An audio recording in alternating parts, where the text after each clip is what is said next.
It was a beautiful spring morning in 2009 when two sisters, Emily and Sarah Collins, decided to go for their usual jog. Emily was 18 years old and Sarah was 16. They lived in a quiet town near Asheville, North Carolina. Their home was small but cozy, with a little garden in front and a swing hanging from an old oak tree. The sisters loved spending time outdoors, and jogging together was one of their favorite activities. It was something they did almost every day after breakfast. The fresh morning air, the soft birds singing, and the quiet streets made their runs peaceful and enjoyable. That day, the sun was shining warmly, and a gentle breeze moved the leaves on the trees. Emily tied her long brown hair into a ponytail, while Sarah put on her bright blue running shoes. They both wore comfortable jogging clothes. Before leaving, they waved goodbye to their mother, Linda. Linda was in the kitchen, making coffee and packing lunchboxes for the family. She smiled at them and reminded them to be careful. "Don't be gone too long," she said softly. The girls promised to be back soon. They took the same jogging path they always took, a winding trail through the nearby woods and along a small creek. It was a beautiful route, with wildflowers blooming on the sides and tall trees providing shade. The sisters enjoyed talking and laughing as they ran, sharing stories about school, friends, and their dreams for the future. They liked these moments together, feeling free and happy. But that morning would not end like any other. Hours passed, and Emily and Sarah didn't return home. Linda began to worry. At first she thought maybe they had stopped somewhere for a snack or to talk with friends. But when the afternoon came, and still there was no sign of her daughters, her heart started to race with fear. Linda tried calling their phones, but no one answered. She drove to the jogging trail, hoping to find them waiting or walking back. The trail was empty and silent. No footprints, no discarded water bottles, no sign that they had passed by recently. It was as if they had vanished into thin air. By evening, Linda called the police. Officers arrived quickly and began searching the area. They spoke with neighbors and friends to see if anyone had seen the sisters that day. One man reported seeing a white van parked near the trail around the time the girls usually jogged, but he couldn't say who was in the van or what they were doing. The tip was vague and gave no real leads. The police searched for days, using dogs to track scents and helicopters to scan the forest. But nothing was found. The woods and the creek remained quiet, hiding whatever had happened to Emily and Sarah. The news spread quickly through the town and even reached national media. Reporters interviewed Linda and the girls' father, Mark. Their faces were full of hope and sadness as they asked the public for any information. Flyers with photos of Emily and Sarah were posted everywhere, in stores, on telephone poles, and at bus stops. Days turned into weeks. Linda and Mark never stopped searching. They held vigils and prayed every night, hoping for a miracle. Friends and neighbors joined the search parties, combing the trails and surrounding areas.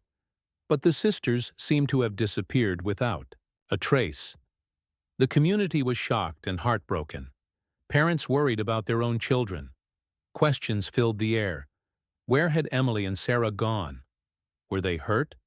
Were they still alive? But no answers came. Linda found it hard to eat or sleep. Her mind was filled with endless what-ifs. What if the girls had gotten lost? What if someone had taken them? What if? The unknown was the worst pain. Mark tried to stay strong for the family, but he struggled with feelings of helplessness and guilt. Every night he would sit by the window staring out into the dark, wishing he could turn back time. The police continued their investigation, but months passed with no progress. The lead about the white van went nowhere. There were no suspects, no ransom demands, no clues to follow. The case became cold, but for Linda and Mark, the search never ended. Their home, once full of laughter and joy, became quiet and heavy with sadness. Emily and Sarah's rooms remained untouched. Their clothes still hung in the closet, their school books on the shelves, Every morning, Linda would look at their pictures on the wall, hoping to see a sign, a message, anything to let her know they were safe. Despite the pain, Linda refused to give up. She started working with local groups to raise awareness about missing children. She spoke at schools and community centers, sharing her daughter's story and urging people to stay vigilant. She also organized fundraisers to support search efforts and help other families going through similar nightmares. It became her mission to keep Emily and Sarah's names alive and to fight for justice. Mark, however, found it too hard to bear. The strain on their marriage grew, and after several years, he left, unable to cope with the constant grief and uncertainty. Linda was left alone, but even more determined. Throughout the years, she received countless calls and messages, some hopeful, some cruel. Strangers claimed to have seen the sisters in faraway places, or told stories about possible kidnappings. None of these tips were proven true, but Linda held on to every bit of hope. Every holiday, birthday, and special occasion was a painful reminder of what was lost. Family gatherings were incomplete without Emily and Sarah's laughter. Their absence was a wound that never healed. The sisters' disappearance became one of the most talked-about missing persons cases in the area. It was a mystery that baffled police and haunted the community. But deep inside, Linda believed that someday, after all these years, she would find the answers she needed. She kept the light on in Emily and Sarah's rooms, waiting for the day they would walk back through the door. The years after Emily and Sarah disappeared were some of the hardest the Collins family ever faced. Even though the police had no solid leads, the family refused to give up hope. Linda, their mother, stayed strong and continued searching for her daughters every single day. She believed deep down inside that Emily and Sarah were still alive somewhere, and that hope kept her going through the dark times. At first, Linda and Mark, the girl's father, worked together, organizing searches, with volunteers. They asked neighbors, friends, and even strangers to help find any clues. They printed thousands of flyers with pictures of Emily and Sarah, their smiling faces frozen in time, and posted them all over town, on store windows, bus stops, and telephone poles. They made announcements on local radio and TV, hoping anyone would come forward with information. Linda's phone never stopped ringing. Some calls were helpful, but many were just false alarms. People called saying they had seen the girls in different cities or even other states, but none of these sightings were ever confirmed. Sometimes strangers would call just to mock her or give cruel advice. It was painful to listen, but Linda never lost her determination. As the months turned into years, Linda's life changed completely. She became a different person than the mother she used to be. Her days were filled with meetings with police officers, journalists, and private investigators. She read every report carefully and followed every lead, no matter how small. She attended workshops about missing persons and learned about the ways people get kidnapped or lost. Linda also started a foundation in the name of her daughters. The foundation's goal was to help families who had missing children and to spread awareness about safety and prevention. She spoke at schools and community events, telling Emily and Sarah's story to remind others that children could disappear in a moment. Her voice was strong but full of sadness. People admired her courage, and many joined her cause. Meanwhile, Mark found it harder to stay involved. The pain was too much for him to bear. He missed his daughters terribly but found it difficult to live with the constant uncertainty. The couple's marriage began to crack under the pressure. After several years of struggling, Mark decided to leave. He moved to another city, hoping to find some peace, but the pain of losing his daughters never left him. Linda was left alone with her grief and hope. She threw herself into the search, becoming more active than ever. She made sure the police kept the case open, even when it was officially cold. She hired private detectives to look into the white van sighting and other small clues that police had not followed deeply.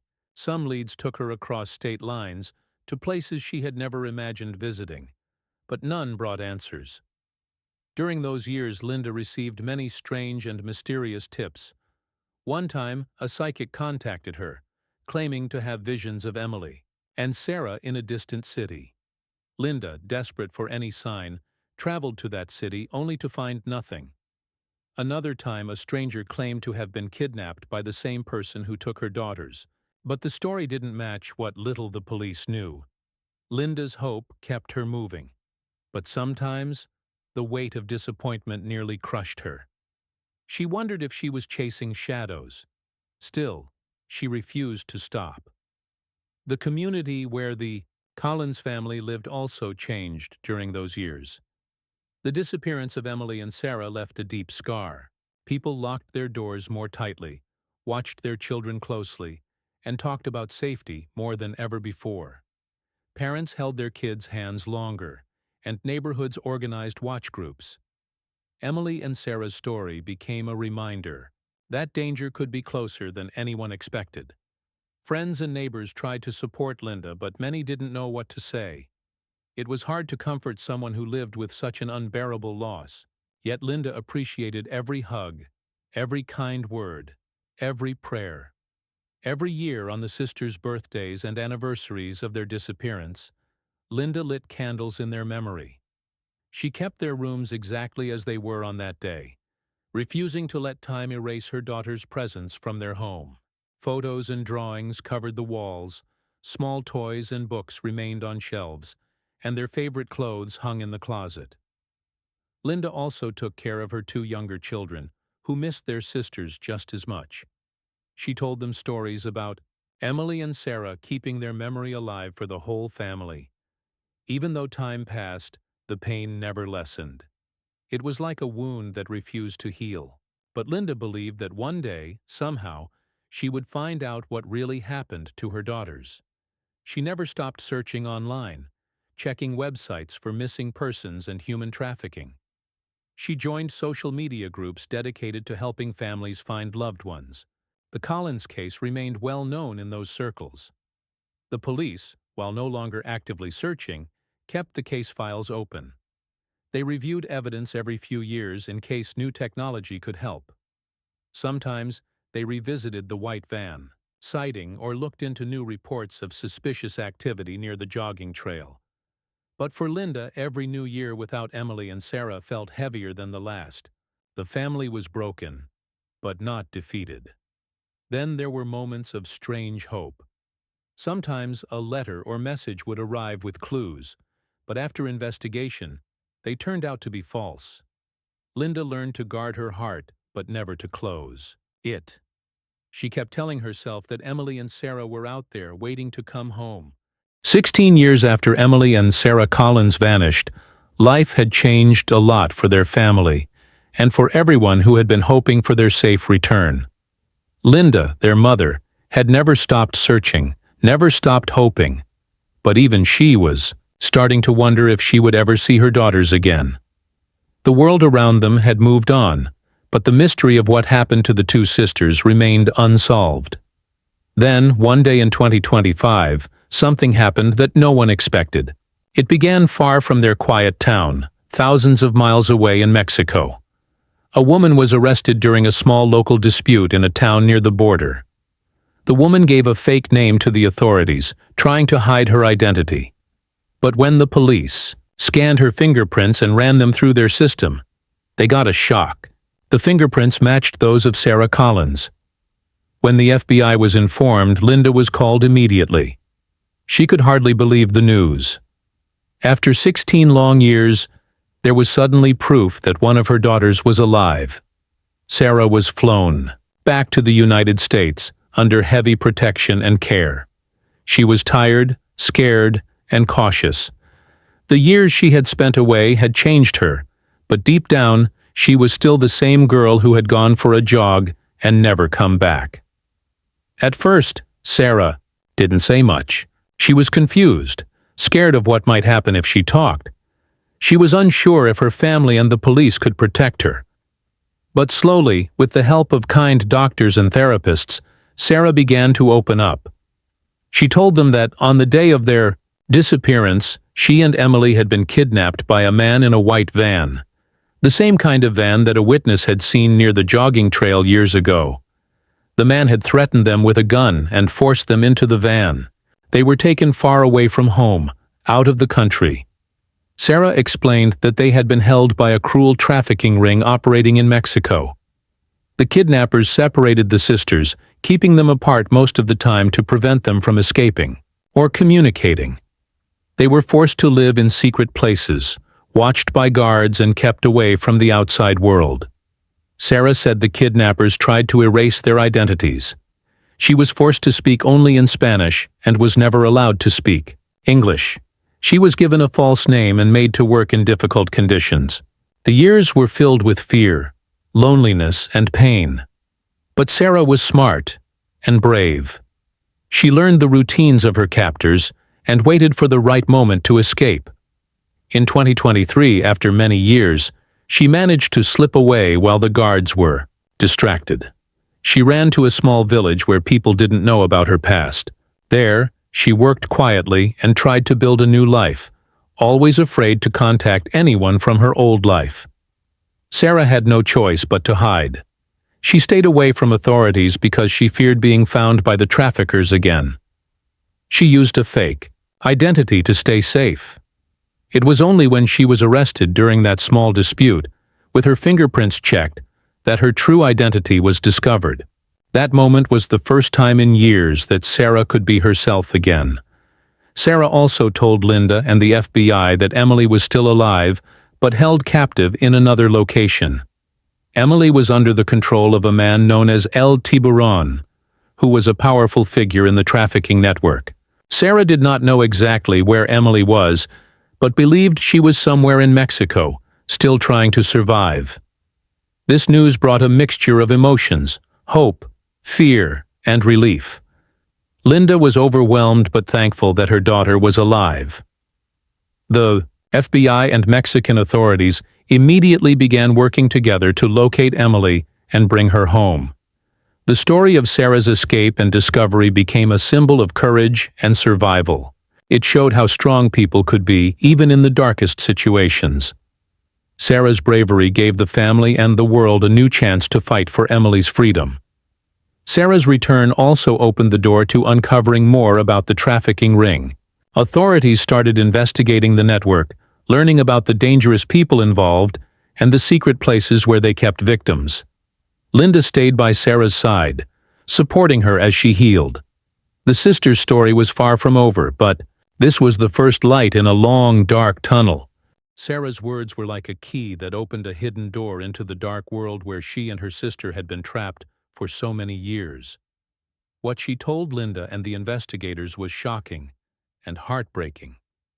It was a story of fear, pain, and unimaginable courage.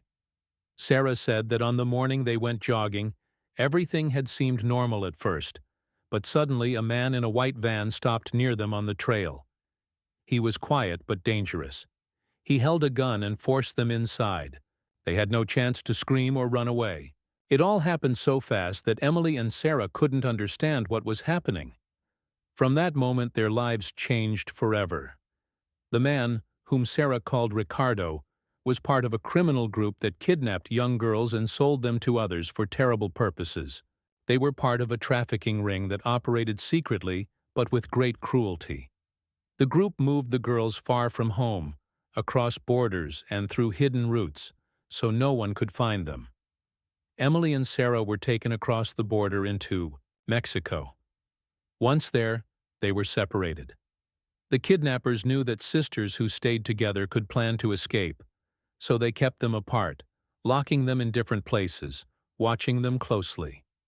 Sarah described the places where she was kept. They were small, dirty rooms with little light. She was scared every moment. Guards watched her all day and night. She was forced to work, and her captors tried to break her spirit by making her feel hopeless. They told her she would never see her family again. The kidnappers took away their names.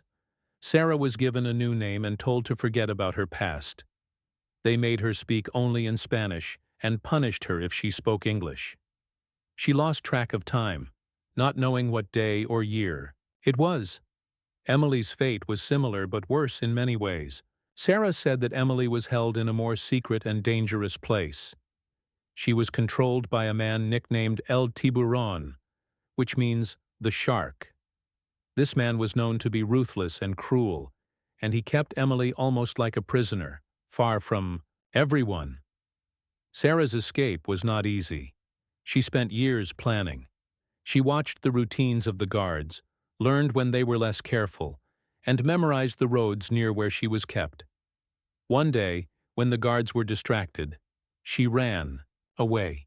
She ran as fast as she could through fields and villages until she found a small town where people did not know her story. She was afraid to trust anyone. She took a fake name and tried to live quietly. Even then, she was scared the traffickers would find her. She avoided police and strangers. She worked small jobs and kept to herself, but her freedom came at a cost. She was alone, far from home, and carrying the weight of years of trauma. She could not talk about what had happened to her. She did not even tell Linda or her family because she was afraid. Only when the police arrested her in Mexico during a minor dispute did her true identity come to light. That was the moment she could finally begin to heal and tell her story. Linda was both relieved and heartbroken to hear all this. The relief came because Sarah was alive and safe at last. The heartbreak came from knowing the terrible things the sisters had suffered and the fact that Emily was still missing. The police and FBI immediately began working with Mexican authorities to find Emily. They used Sarah's memories to narrow down possible locations. Sarah described the places where Emily had been kept and gave clues about the people involved. The investigation revealed more about the trafficking ring. It was larger and more dangerous than anyone had realized. The group had many members who moved girls across borders, selling them to others for cruel purposes. The traffickers used fear and violence to control their victims. Sarah's testimony helped the police understand how the ring operated. They learned about secret safe houses, hidden roads, and ways the traffickers communicated without being detected. The authorities planned a rescue mission to save Emily. They knew time was running out, but they were determined to bring her home. Meanwhile, Sarah began therapy to heal from the trauma she had endured. She struggled with nightmares, fear, and sadness, but she was supported by Linda and caring doctors. Slowly, she began to find strength and hope again. Linda stayed by her side every step of the way. Seeing Sarah again was both painful and joyful. The family's bond had been broken, but never destroyed. The story of the Collins sisters became a symbol of hope and courage for many. It showed how even in the darkest situations, bravery and love could shine through. But the fight was not over. Emily was still captive, and the traffickers were dangerous. The Collins family and the police prepared for the next battle, the rescue and return of Emily. After Sarah's brave escape and her return home, the focus turned to finding Emily. The police, working with Mexican authorities, launched an urgent operation to rescue her. They had only Sarah's memories and a few small clues to guide them, but they knew every moment was critical. Emily had been held for many years, and the longer she stayed captive, the harder it would be to bring her back safely. The investigation revealed that Emily was kept deep in a remote area, far from towns and cities. The traffickers had chosen a place difficult to reach, surrounded by thick forests and guarded by armed men. This made the rescue mission dangerous and complicated. The police needed to plan carefully to avoid putting Emily or themselves at risk. Linda, Sarah, and the rest of the family waited anxiously, hoping for good news. Linda spent every day praying and hoping her youngest daughter would soon be free. The family stayed close, sharing memories of Emily and dreaming about the day she would come home. The rescue team worked quietly and carefully. They used helicopters to fly over the forest and drones to scan the area. They communicated with local people who might have seen something unusual. The officers knew they had only one chance to save Emily without alerting the kidnappers. Finally, after weeks of planning, the team moved in. Under the cover of darkness, they approached the hidden place where Emily was kept. The guards were surprised and quickly overwhelmed by the police. Emily was found inside a small locked room. She was scared and weak, but alive. The moment Emily saw the officers, tears filled her eyes. She was finally free after 16 long years. She was taken to a safe place where doctors and counselors waited to help her recover. It was the beginning of a new life for her, one filled with hope and healing. Emily's reunion with her family was emotional beyond words. Linda and Sarah cried tears of joy as they embraced her for the first time in so many years. The family, once broken by loss, began to heal together. Emily shared her story in time, telling about the years she had spent in captivity. She spoke of the pain, the loneliness, and the fear, but also of the small moments of hope that kept her going. She talked about how she survived by staying strong and dreaming of home. The rescue also led to a bigger investigation. The police worked to arrest more members of the trafficking ring. Some were captured, and others went into hiding. Authorities intensified their efforts to break up these dangerous networks and protect vulnerable people. The Collins family became symbols of courage and hope. Their story was shared in news reports and community meetings to raise awareness about human trafficking. Linda continued her work to help other families find their missing loved ones. Sarah and Emily both went through long processes of healing. They attended therapy and joined support groups with other survivors. They learned to trust again, to find joy in life, and to dream about the future.